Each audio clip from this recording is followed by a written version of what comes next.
ভয়াবহ বায়ু প্ৰদূষণৰ দৰে ৰাষ্ট্ৰীয় দুৰ্যোগৰ পাছতো কিয় হাত সাৱটি অচল হৈ বহি আছে মোদী চৰকাৰ শিশুসকলে বিষাক্ত বতাহ ল'বলগীয়া হৈছে প্ৰধানমন্ত্ৰী এতিয়াও নিমাত কিয় সন্তানৰ গভীৰ আঘাতে মাতৃৰ হৃদয় বৰকৈ বিন্ধে একযোগে দিল্লীৰ ভয়াবহ বায়ু প্ৰদূষণৰ পাছতো নিমাত হৈ থকা প্ৰধানমন্ত্ৰীক সমালোচনা কৰে বিৰোধী দলপতি ৰাহুল গান্ধীয়ে শুকুৰবাৰে তেওঁ দিল্লীৰ বায়ু প্ৰদূষণৰ বিৰুদ্ধে যুঁজ দি থকা একাংশ মহিলাৰ সৈতে আলোচনাত মিলিত হয় সেই বৈঠকৰ ভিডিঅ' পোষ্ট কৰি ৰাহুল গান্ধীয়ে কয় মই কথা পতা সকলো মাতৃৰ বক্তব্য একেই তেওঁলোকৰ সন্তান বিষাক্ত বতাহলৈ ডাঙৰ হৈছে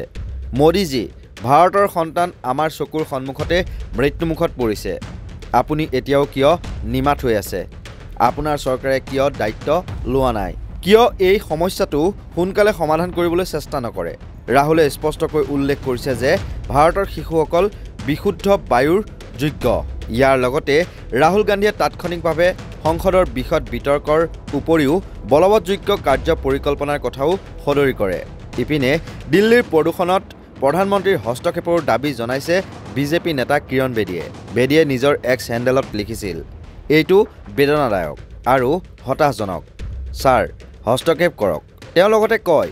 পৰিস্থিতি কোভিডৰ দৰে মই নিজেই দেখিছোঁ যে প্ৰধানমন্ত্ৰী মোদীয়ে সেই সময়ত কেনেকৈ নেতৃত্ব দিছিল দেশক একত্ৰিত কৰি ৰাখিছিল এই পৰিস্থিতি চম্ভালিবলৈ তেওঁৰ দৰে যোগ্য কোনো নাই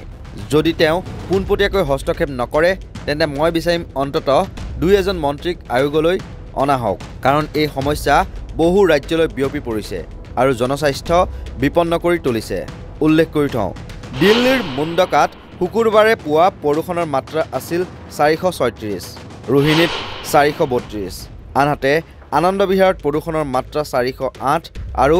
জাহাংগীৰপুৰীত 420 আছিল এই প্ৰদূষণৰ মাত্ৰা প্ৰসংগক্ৰমে উল্লেখ কৰি থওঁ দীপাৱলীৰ পৰা দিল্লীৰ বায়ুমণ্ডল বিষাক্ত হৈ পৰিছে সেইবাবেই দিল্লী চৰকাৰে ক্লাউড সিডিঙৰ ব্যৱস্থা কৰিছে শেহতীয়াকৈ ইয়াৰ পৰীক্ষাও কৰা হৈছিল অৱশ্যে তিনিটা বিফল পৰীক্ষাত ইতিমধ্যে প্ৰায় 1.7 কোটি টকা ব্যয় কৰা হৈছে কিন্তু কোনো লাভ হোৱা নাই ইয়াৰ বিপৰীতে প্ৰদূষণ দিনক দিনে বাঢ়িছেহে নিউজ ডেস্কৰ ৰিপৰ্ট নৰ্থ ইষ্ট নাও